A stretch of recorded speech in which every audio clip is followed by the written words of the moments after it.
Okay. So we're underneath the 2016 Ram 1500 Eco Diesel. I'm gonna drain this oil real quick. There we go. It's gonna be there for a while. Don't wanna get that shit on my phone. That would suck.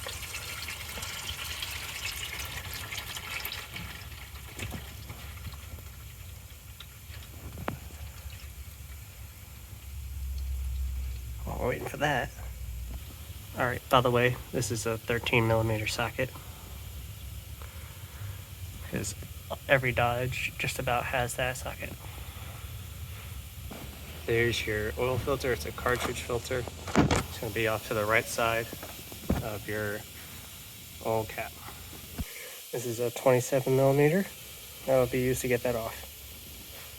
We got our oil filter. If it's Pennzoil, it's a PZ-189.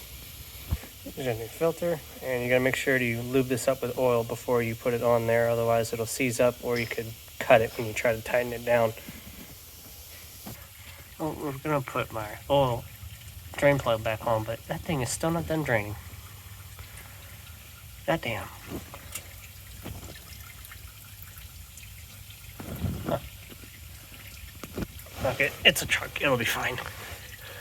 Put you back on there, and then after you put this back on there, put it on tight, you just put your oil in there, and I'm sure you'll find the specs for that oil somewhere. Alright, that's it. Have a good day.